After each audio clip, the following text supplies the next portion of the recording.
As কুকিংয়ে তোমাদের সবাইকে স্বাগত। আজ তোমাদেরকে বানিয়ে দেখাবো লোভনীয় স্বাদের টমেটোর চাটনি অনুষ্ঠান বাড়ির স্টাইলে।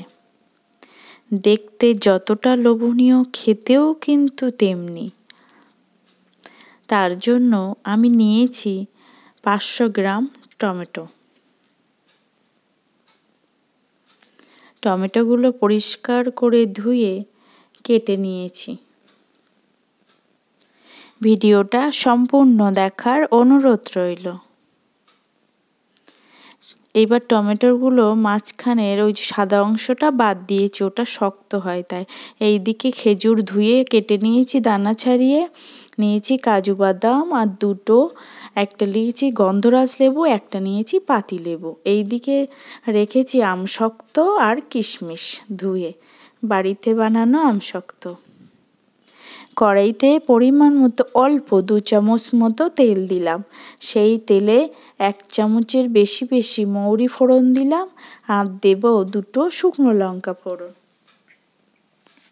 ফোড়নটা একটু ভাজা ভাজা হলে কেটে রাখা টমেটোগুলো দিয়ে দিলাম।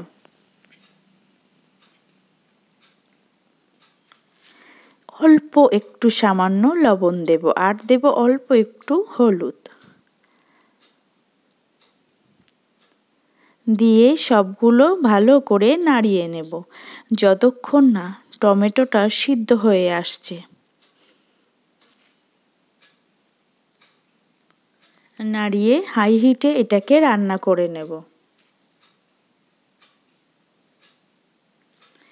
দেখো অনেকটা জল বেরিয়েছে। এবার দেব 1/2 চা চামচ মতো লঙ্কার গুঁড়ো, কাশ্মীরি লাল লঙ্কার গুঁড়ো। এটা দিলে দারুণ একটা কালার আসে। দেখো টমেটোগুলো অনেকটাই গলে এসছে।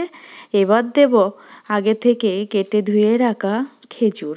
খেজুরটা যেহেতু একটু শক্ত হয়, ওই জন্য আমি কেটে জলে ভিজিয়ে রেখেছিলাম। ওই জন্য প্রথমেই দিলাম খেজুর। খেজুরটা দিয়ে টমেটোর সাথে সুন্দর করে মিশিয়ে নেব।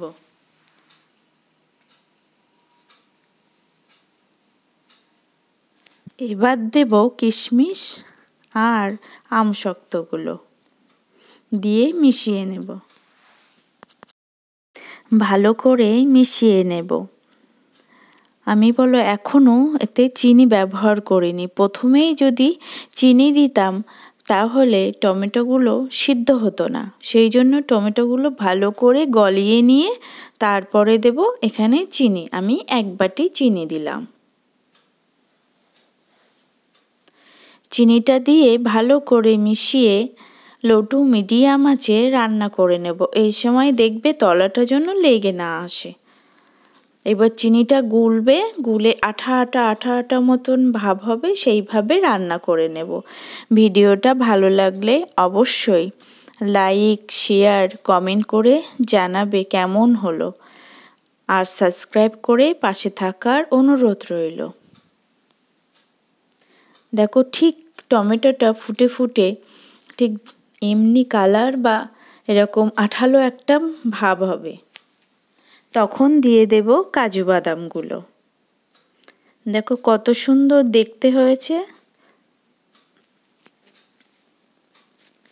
আমি যে প্রথমেই ফোড়নে দিয়েছিলাম মৌরি আর এলাচ, ওটা ভাজা ওটা এলাচটার মুখ ফাটিয়ে দিয়েছিলাম। ওই গন্ধটাই এই চাটনির মধ্যে পুরোটাই মিশে যাবে। তার জন্য আমি আর কোনো মশলা এতে দেব না।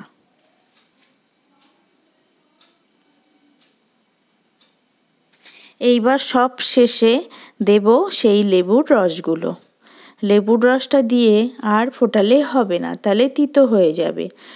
লেবুর রসটা দিয়ে ভালো করে মিশিয়ে নিলেই রেডি দুর্দান্ত স্বাদের লোভনীয় দেখতে টমেটোর চাটনি। তোমরা বাড়িতে একবার হলেও বানিয়ে দেখো।